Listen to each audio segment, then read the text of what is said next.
Joining me right now, famed economist, and I mean famed, Ben Stein. Good to see you. Sir, great to have you here. Always a pleasure to see you. Great to have you back. Great to have you back. You know, the media is out there saying that, you know, this is such a mess, it's such a debacle, and regardless of what you think of just how things have gone thus far, as we look forward to the future, is tax reform still a possibility? Well, tax reform is very much of a possibility, but I'd like to get a little slightly off that track and say Dave Gergen's been my friend for 40-some years.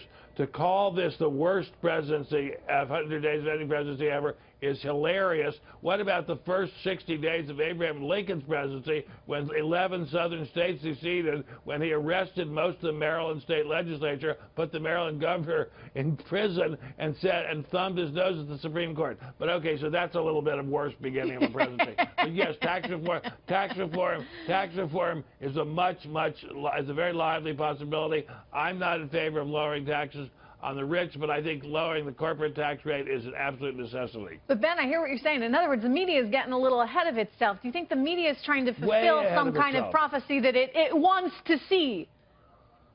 The media is at war with the president. We essentially have a civil war going on. You just had a commentary on sanctuary cities. Look, that's how the Civil War began. The 11 southern states said, we're not going to follow federal rules no matter what they are.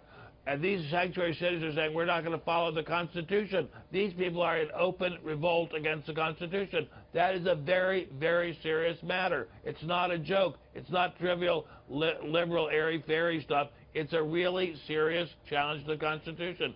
Will he be able to get tax reform through? Yes. Will he be able to sustain and overcome this challenge to the Constitution? That's a very much bigger question.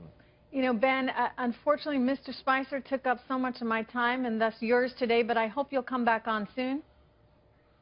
Always a pleasure, madame. Thank you, Ben.